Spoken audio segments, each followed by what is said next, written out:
Hi everyone, it's Tony Tonkin here from the Child Protection Party. Really glad that you could be with me for this live feed. And today I have with me, of course, none other than the most popular and the person that everybody asks for, and that is in great demand. Avery now is finding it very difficult to walk down the street without people asking him for his autograph. How do you like that introduction, Avery? Is that a good one? I get such good introductions that my hat size has grown to about size 10 now. Oh, that's good. So it isn't that you've got a big head. You're just having to buy bigger hats. Yeah, it's gone from 9 3/4 to 10. All right. You've been keeping well, mate? I have, yes. That's good. Little bit of pain this morning, particularly when I was down at the store just about an hour ago. Yep. And it was agony walking around there. And all I had to do was get a couple of things and post a letter. But right. I was my wife and I went down to do some shopping this morning, and there's this sense of normality happening. Yeah. Do you have the same sense as well? Yeah, I do. So just down at the local shops there in the supermarket, it wasn't packed like it was, say, 6 months ago, but there's quite a few people there. Yeah, I think that it's really interesting.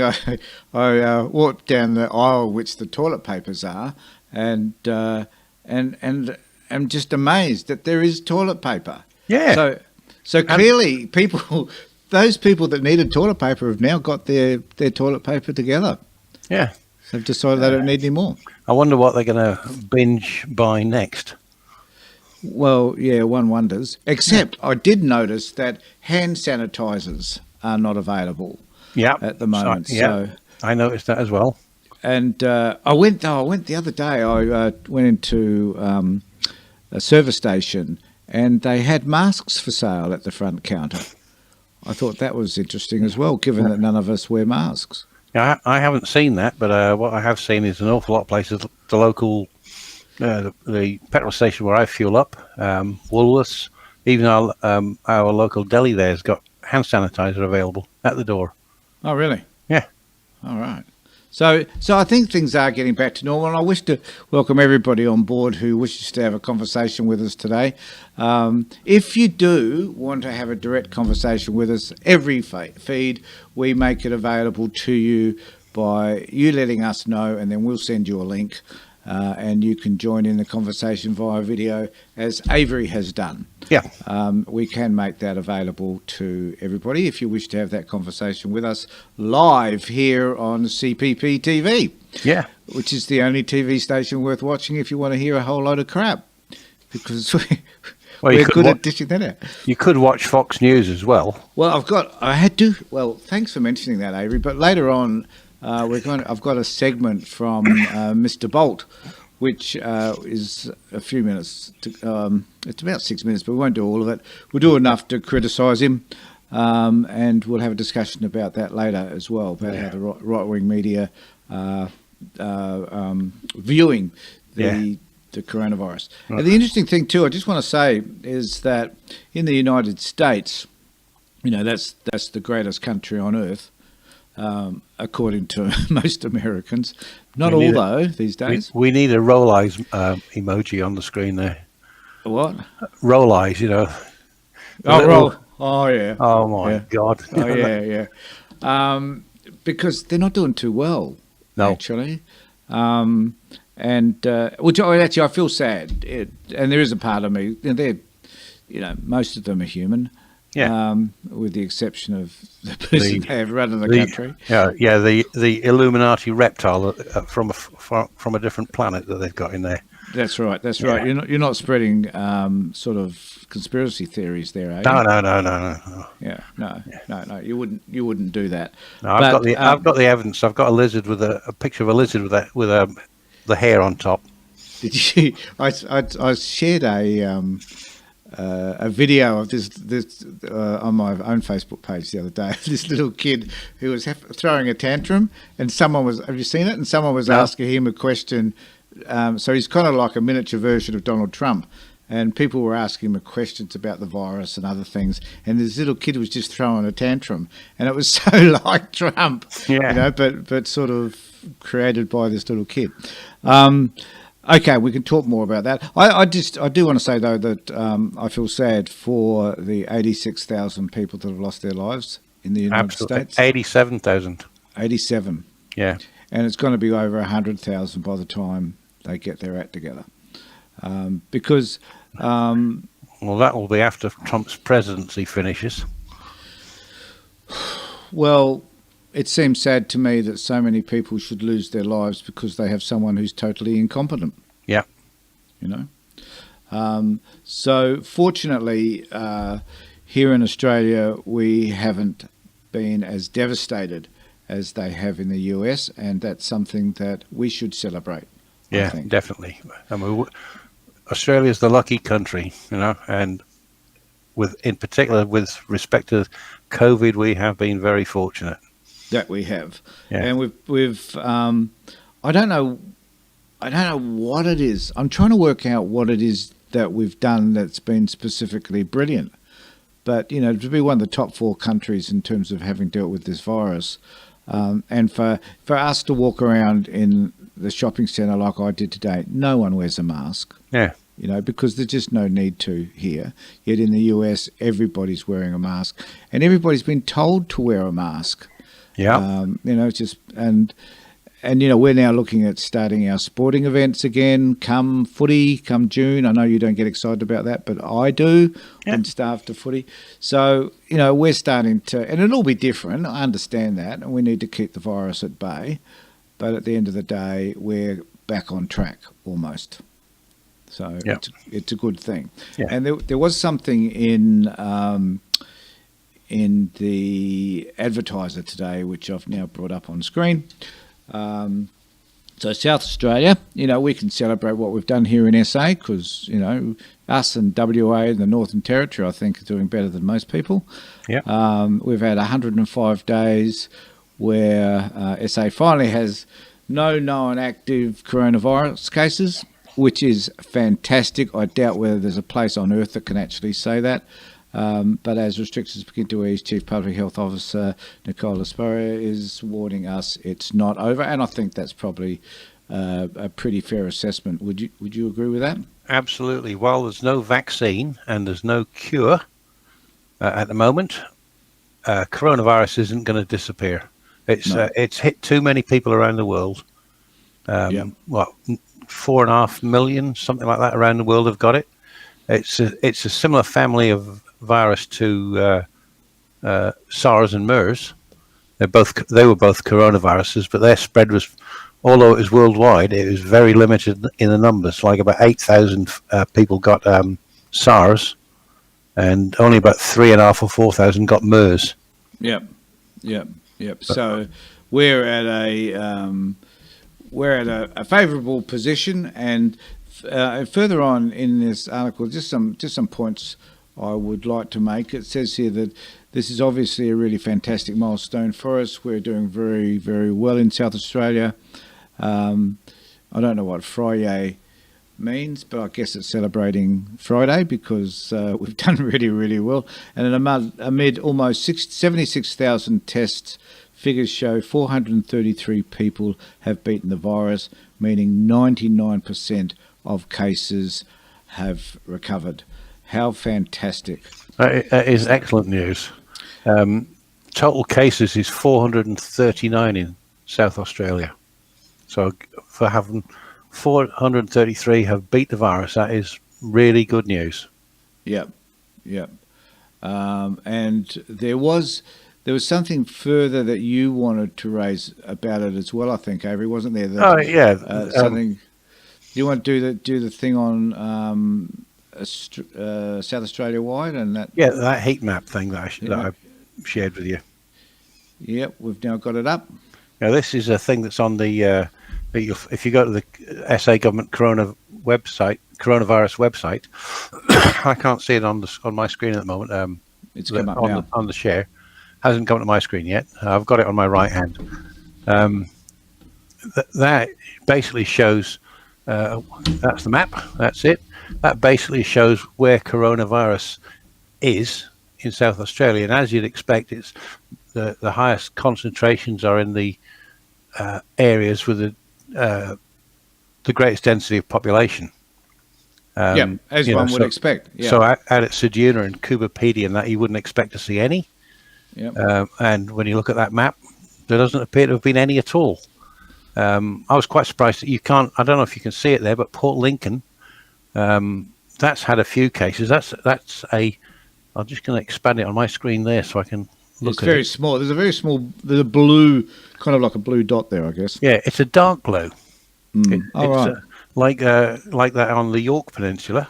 Right, it's that dark blue, which means they've had something like between 10 and 20 cases there. All right. One of the things that I thought intriguing about this was that you'd expect the more highly densely populated an area was, the greater the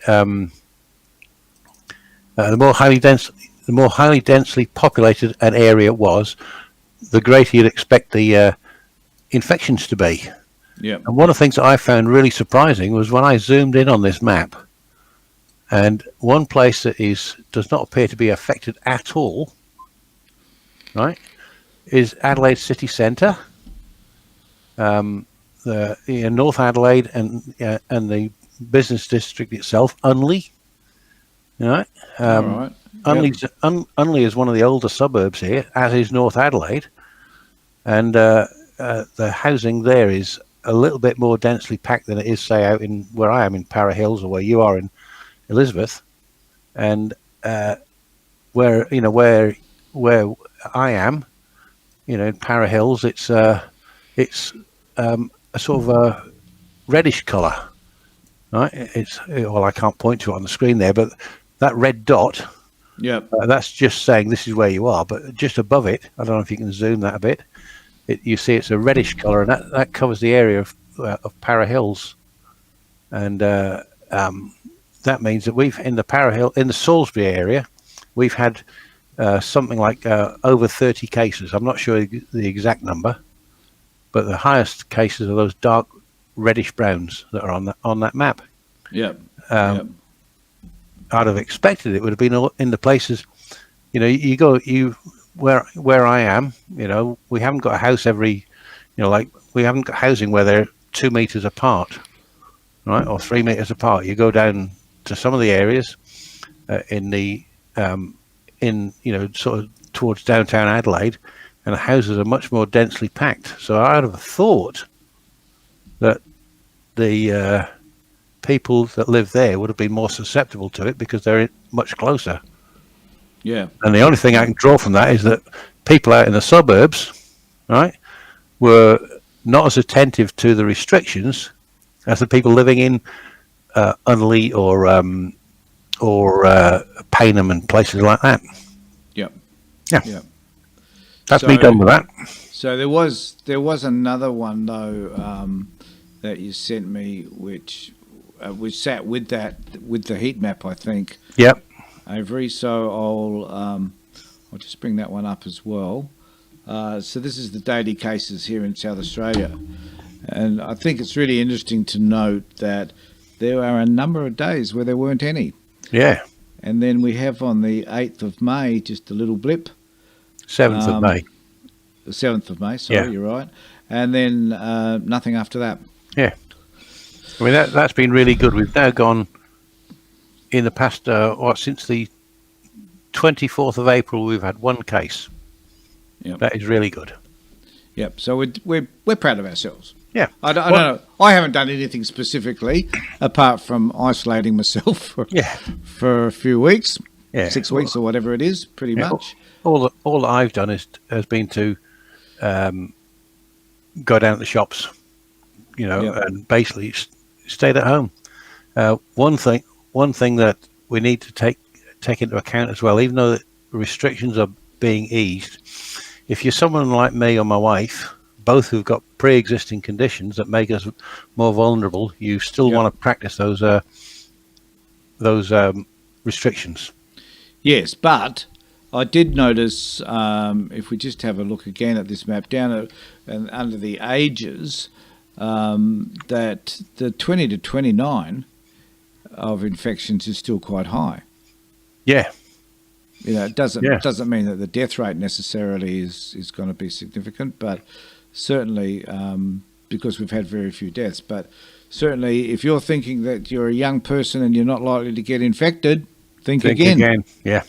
Because you need to be careful as well. And also, of course, as a young person, Avery, you need to be really careful that you're not going to infect others as well. Yeah. And before I forget, Mel's come on board. So we haven't all got that many people viewing us at this moment, but that may happen later on.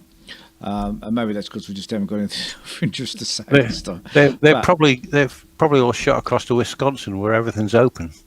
Well, yeah, probably, and they're hanging around in bars and gaily getting. I heard something really odd the other day. So, some in the United States, there are people holding coronavirus parties. Yeah. So they can get infected because they believe that once they're infected, they will become immune. Well, there is no evidence at this point that indicates that if you are infected, you do produce the antibodies and therefore will be immune. Well, if it kills them, they won't get it again. That's so cynical. I know. But accurate. Yeah. Nevertheless. I mean, it's a ridiculous thing to do.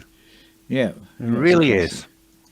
Crazy. So, and I guess the important thing, there's a couple of other things I want to talk about, and that is not only our involvement and our way of dealing with the virus. I still don't understand I think one of the things we've done really, really well is the contact tracing. Yeah. I know I think it's here in South Australia, the Premier put together a team of some 400 odd people to do contact tracing. Because clearly, if you can figure out where the virus is coming from, then and who's contracted it as a result of meeting up with others and contact with others, you're going to be able to limit the spread. Yeah. However, Donald Trump yesterday, back to Trump. God, he's just he just keeps giving, doesn't he? Really, as far as humour's concerned, absolutely. He's sensational. And okay, what? I was just saying, remember that when he was saying the other a week or so ago about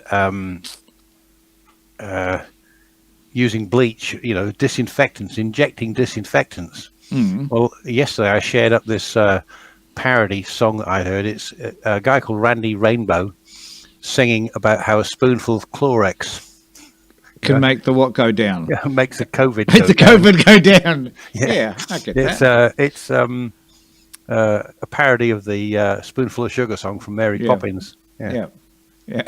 I'll have a look at your website, mate. I saw your Facebook page and catch up on that.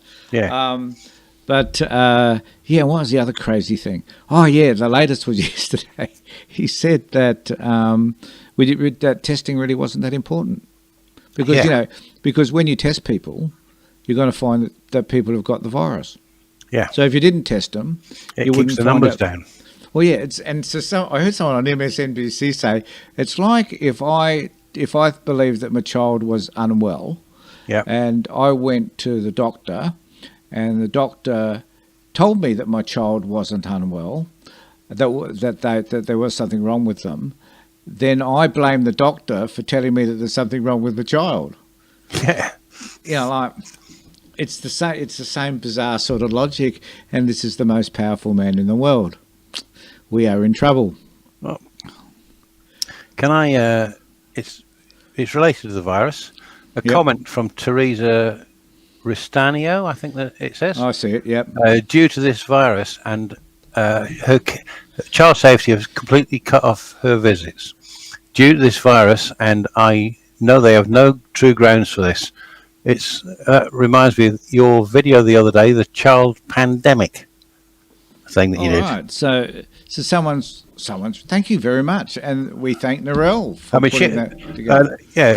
And it wasn't Teresa. Teresa didn't mention your video. I don't know whether she's seen it or not, but I thought you might want to say something about that. Okay. About the lack of access. Well, you've already said something about that. So we put up this. So we put together this video, thanks to Narelle Clarkson, about the fact that we have the coronavirus and it's a pandemic, but we do have another pandemic. I wished I could have just whipped up a copy of it here. I could have played it for people, but the idea is that we have this other pandemic, which is the removal of children. Yep. And the trauma that creates for kids and for their family members is extreme. Yeah. Yet it's a pandemic. It's a situation, I guess, which isn't recognised in the same vein as a pandemic.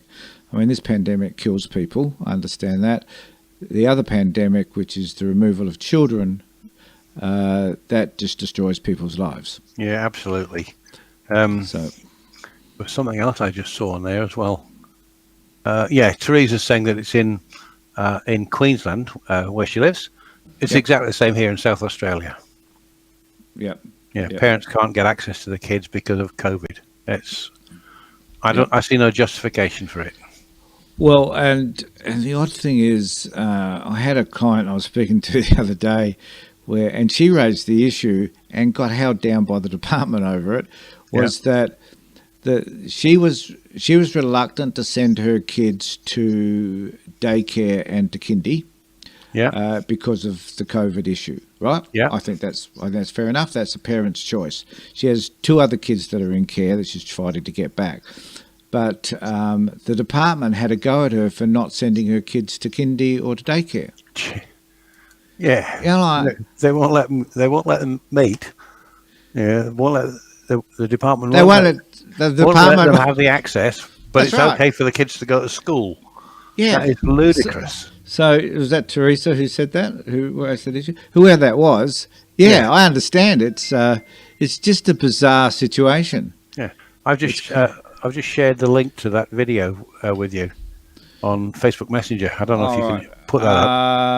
I'll just have to find it. Do you want to talk about something just separately while I locate that? Because I have to go into I can't go out of the Facebook I'm in, Avery. Because you fire up a new Facebook and carry on talking while you're doing it. I have, because I can do 1,000 things at once. Yeah. I went and found it while. Well, you did. That's while I was talking.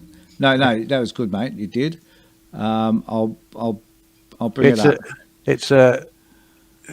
The video's talking about talks at the first about the pandemic that we've got, with coronavirus, and then a nice segue into all the kids that are in care, out of home care, in whatever way, foster care, resi care, it doesn't matter. They're out of their home environment, and the parents aren't being allowed access to the kids. And you've equated that. You've said this is another pandemic. And shall we play it? Absolutely, it's well worth watching, I think. Okay, stand by, everybody, to see how this works, if at all. Yeah.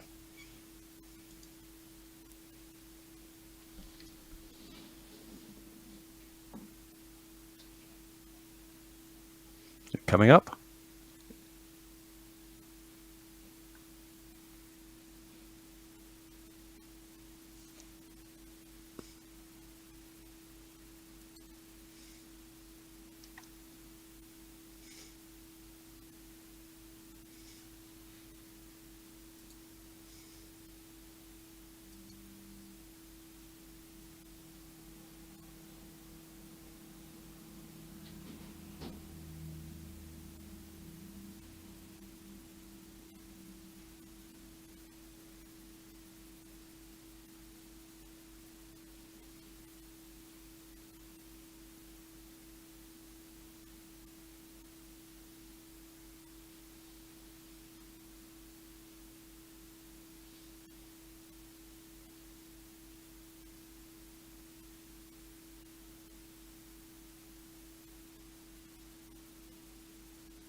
So there you have it, Avery.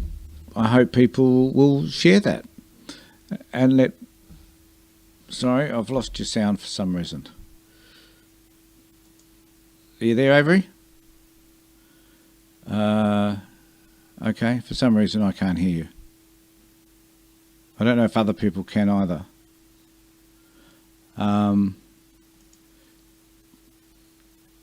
Right. Bear with. I have to try and fix that.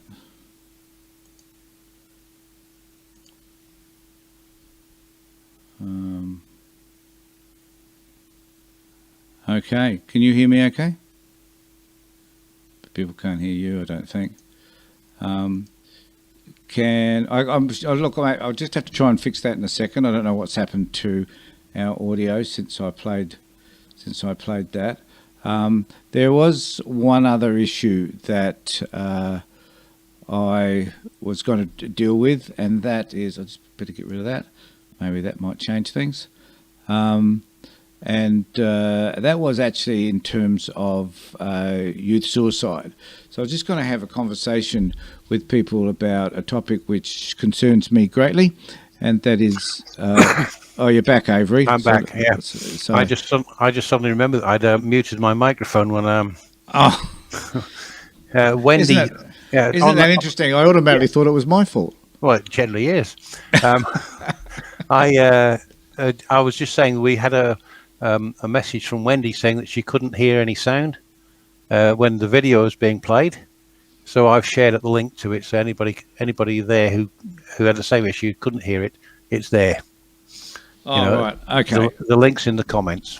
Okay. So I apologise to people for that, but that's what happens when you do things impromptu without rehearsing them. Yep. Even though, so I was going to talk about youth suicide, but then I did have this other one though. Oh God, I don't know if this is going to work either. So this was about Mr. Bolt. So could someone let me know whether you can hear it? Here I am being very creative again. Because it comes across at my end, so I can see it and hear it, but I don't know if other people can. Just get rid of Avery there on that one. And we'll see how we go. If we can't hear it, then that's fine. Just monitor the comments, Tony.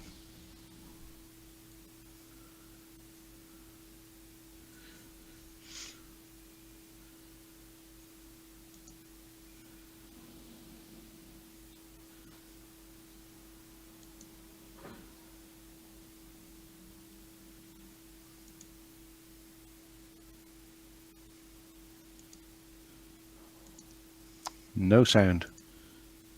I'll try and rectify that in a second.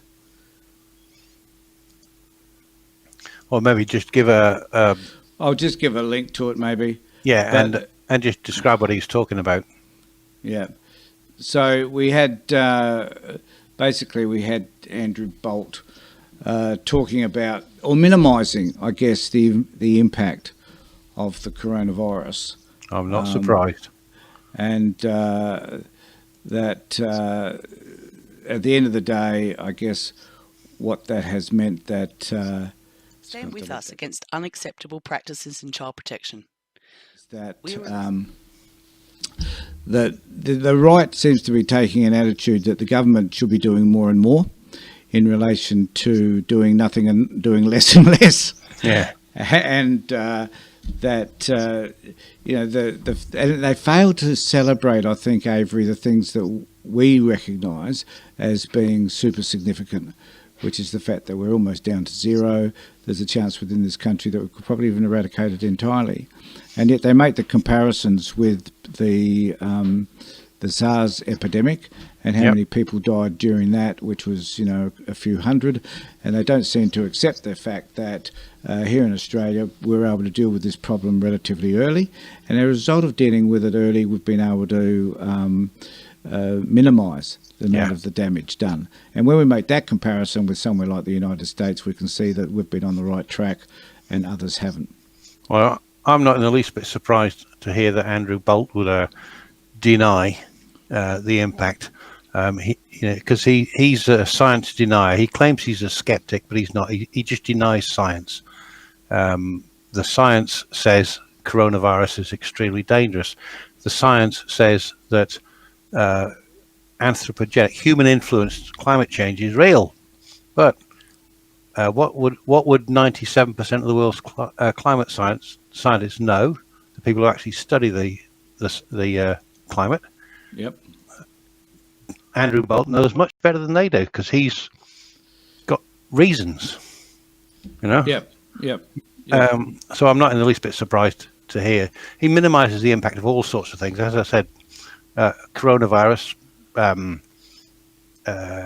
climate change, paedophile priests. You know, they're all not. You know, he spoiled my weekend seeing that seeing him on my screen.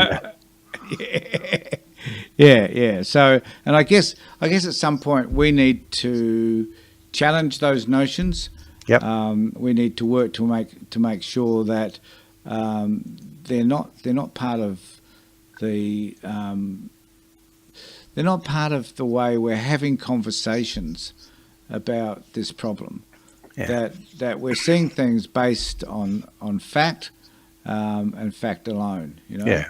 So we need to be able to make sure that we're being realistic about this. I'm just trying to reset it up, Avery. So I don't know how this is going to work. I can't believe I want to do this, but to be fair to Andrew Bolt, there are people on the far left of politics who will be saying exactly the opposite to him. You know, and what we've got here is we've got right-wing radio stations, right-wing TV stations. I don't know too many on the left, because if there were, I'd be watching them or listening to them. Yeah. I can't. In fact, to be honest, I can't think of any that I would say were left of centre. Yeah. You know, people say that the ABC is, but that should be right in the middle. Yeah. Well, that's right. But and I guess it depends on your view, doesn't it? So you can have. There are very few people that seem to have a moderate view. You know, like one that just kind of sits in the middle somewhere, and you accept one side or the other. That we all tend to have a rigid view, you know, and I accept that I have a very rigid view as well.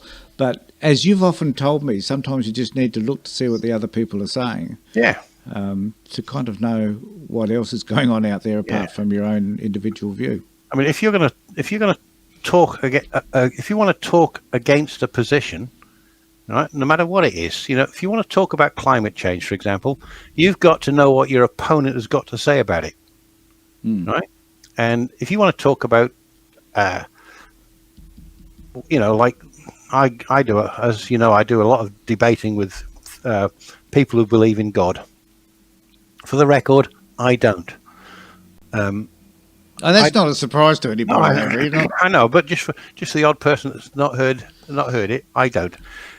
When you debate, people will debate evolution, for example, and they don't know, they haven't learned a little bit about it to see what my position on it is. Same with child protection. People will say things, they don't know what they don't find about the other person's position. All right, and Andrew Bolt is one of these people who he will read something and it says something that he already believes, and they call that confirmation bias. So he just accepts it and repeats it. Donald Trump's another one. Yeah. So I just look, I've just tried to reset that up because I can do multiple things at the same time. Yep. So I'll just see if we can get that to work. I think this coronavirus panic is actually now showing us a bit how timid Australians have become. Timid and prone to panic. Just 8 new infections in the day to about, 3:30 today. That means your chance of having been one of those sick people is about 1 in 3 million. Yet you've still got to Nightmares tonight. Can't take that chance. Yeah. That we need to be able to challenge them where possible. You know, it's like we spend all of our time challenging views which are unhelpful in relation to kids, that provide crappy outcomes for kids.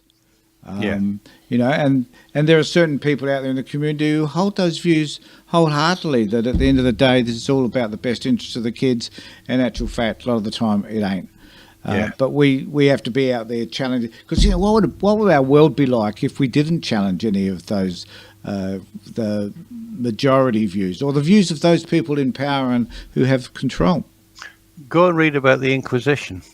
That'll give you a good idea what the world would be like. Fixed ideas that weren't allowed to be challenged, that nobody challenged. Yeah. Right. History. You don't need to go as far back as the Inquisition. Go back to the 1940s, 30s, and 40s. Yep. Right. Go back to Vietnam War. A fixed position. Communism is evil. Communism is evil, and now people say socialism is communism, so that's evil. Fixed idea in the head. Conservatism is evil. Yeah. I'm not saying that. I don't think it's evil. It's a different point of view. I don't agree with a lot of what they've got to say, but it's a different point of view. And not everybody. And clearly, people that hold to those views aren't evil either. Of course, they're not. It's like you refer to George Pell as my favourite person, right? He is. I know that. Yeah, I find that man reprehensible. Hiding, shuffling paedophile priests around. It's reprehensible. He is not representative of the 1.6 billion Catholics on this planet, because the vast majority of them are good, honest, decent people. Of course, but it is our behaviour that determines our character of a person, isn't it? Yeah. I think it was Martin Luther King who said that, actually, apart from me. Yeah. So So it's by I think I've just modified it a bit, but it's Paraphrased. I've paraphrased it. Yeah. So how we behave will determine how people view us. Yeah. If we are respectful, even though we may disagree. Yeah. Like one of the qualities I admire most about Barack Obama is that he's always been respectful of others, even though he's disagreed with them. Yeah. Whereas the current moron is disrespectful of everybody who chooses to disagree with him. You do realise you're being disrespectful to morons, don't you? Oh, I apologise for anybody who identifies as a moron. I apologise for saying that. I'm sorry about that. But it's true. He's a class of his own. Yeah. But I guess the point is that we need to try and understand everybody's perspective, even those that disagree with us. Yeah. We need to work to understand where they're coming from, why they're coming from that particular point of view. And then we need to challenge and ask them questions as to why they have that point of view. So it's a bit like the Obamagate crap. Yeah. It's like Philip Ritter, Yeah. what's his name? From MSNBC, or from Washington Post. Oh, yeah. Anyway, he asked him a question the other day, could you explain to us what we're supposed to know about Obamagate? And Trump said, well, look, he basically said, well, you should know, you all know what it's about, no one does. Everybody's shaking their head in amazement and saying, well, what the hell are you talking about? Yeah.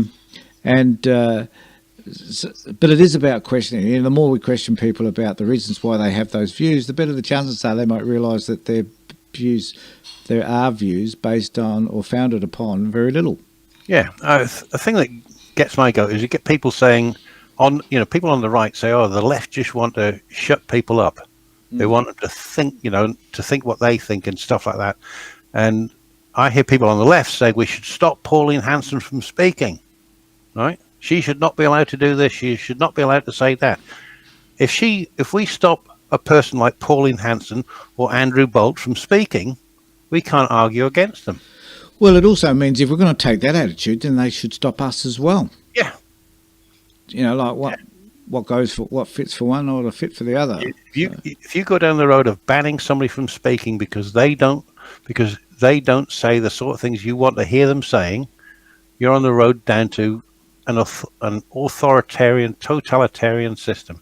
And we have, and I'd hate to drag everything back to the child protection system, but there was a time when the department would refuse to hear what I had to say, or they still do actually, but to refuse for me to participate in meetings and so on, because they didn't like their views challenged, and I think there is something wrong when another party or the other party, or whoever they might be, don't want to hear what others have to say about the way they work and the way they think.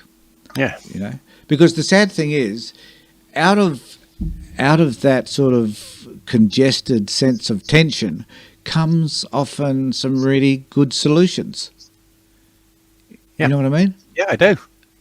There's too much, no matter what you're talking about, child protection, defence, law and order, Politics in general. politics in general. There's too much of I'm right and you're wrong. You know, in any policy position, it does. In my view, it doesn't matter who comes up with a policy. If it's a good idea, it's a good idea. No, that's right. Too much we say, you said this, and so haven't we seen at the moment, Avery, that with the coronavirus and the national cabinet that that there has been a heck of a lot of agreement that's been bipartisan.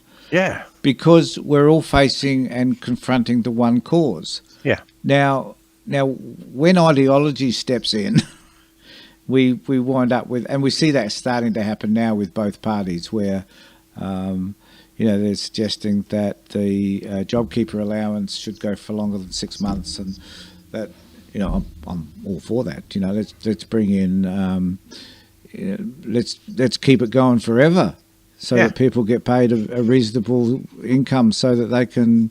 The thing is, even though that money directly comes from the government, it goes back to society. People don't store this shit.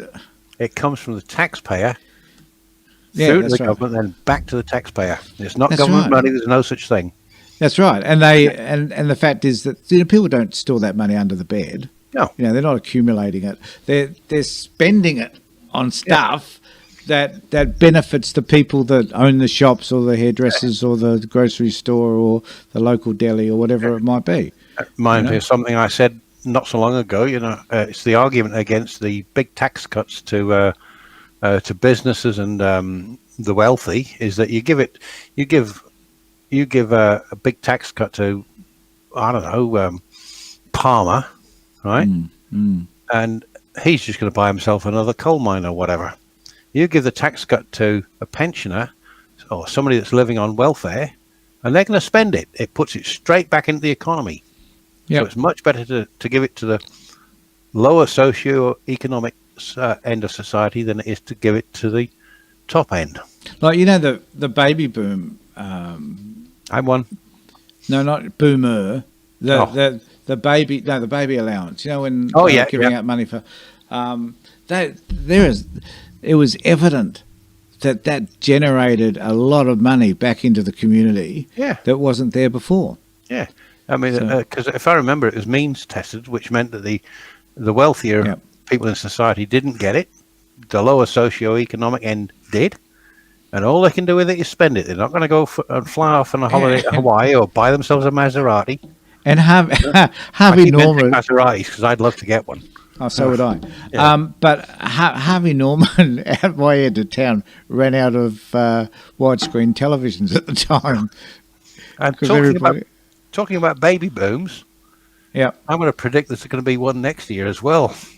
Not in my household. Not in my house either. But you're probably right. Yeah, I would seriously. I do think there'll be a greater number of births this time next year than there were, this month compared to last year. Absolutely. So, Avery, we'll probably finish it here, but I just want to say that next Tuesday we have Narelle Clarkson joining us, so there'll be the three of us. And Narelle's got ideas about lots of stuff. Yes, she does. And she's really worth listening to. She's a fabulous individual, and she's done a lot for the party, and she's got her own story to tell. Yeah. And I'm really looking forward to having her join us. I'd like, you mentioning Narelle, I'd just like to say that we've got some really, really, really fantastic women on our executive. We've got Wendy Hawkins, we've got Tony Grange, we've got Catherine Mill, and we've got Narelle just joined us, and I think I feel privileged to work with them. Absolutely, absolutely, and they do work hard, don't they? They do. Yeah. So join us to meet up with Narelle. Every week there will be someone from the executive that you'll have a chance to have a conversation with. This coming week it'll be Narelle, following week it's Michael, and then I don't know who we'll have after that, but there will be somebody. And if you yourself want to participate though, Avery, they can do so, can't they? They certainly can. Just let us know. They can either PM me or Tony. Probably better to PM me and I'll let Tony know. Or on the day, just in the comment section, say, can I join in? And Tony will share the link with you. Yep. And we want more people to get involved. Where, look, sometimes people might say, well, why in the hell do you have these live feeds? The live feeds actually are not for Avery and I to spout forth, really. We're trying to promote the idea that you join with us so you can make comments. So, there's a few comments that have been made already. Wendy's been online, so I really appreciate that again, Wendy. But this is about, look, Avery, we're here because people need us to be here. Yeah. Not to satisfy any of our own needs. Yeah. We joke about it, but it isn't the point. The point is that if the more people that we can get involved and the more people we can have talking about the things that concern them and using Facebook or YouTube as a way to do that, then we will do it. Yeah. It's the reason why we exist. Yeah. Something you just said reminded me of something very important, I think. A week today at 2:00, we've got a virtual town hall. Oh, that's true. Yeah. It's being run via a product called Zoom, exactly the same way that Clinton de Young did in Western Australia. I think it was last weekend, where anybody can come along, click on the link that we will provide, and then you'll be able to join us and talk, air your view. But we will be doing that through YouTube and Facebook anyway. Yeah. At the same time. But the point is that they will be able to join in terms of visually becoming part of the process and asking questions of all of us. Visually, they can actively take part and talk to us because they don't have to have the camera on. And I've set up the Zoom meeting so that it doesn't turn their cameras on. They can choose to turn it on if they wish. Okay, but that's so. And there will be a message on Facebook just to let everybody know when that's happening. Yeah. So become a part of that. The last one was extremely successful. We're hoping that this one will be equally so. Yeah. So join us in that. Thanks, Avery, for spending part of your Saturday afternoon after your day of shopping. You're welcome. Great to have you back. And we'll catch up with everybody on Tuesday when we meet again. Take care, everybody. Bye now. Stand with us against unacceptable practices in child protection. We are releasing a video with in-depth research and evaluation of this practice, as well as a discussion video. So please subscribe, hit the bell, and visit our website to see how you can get more involved.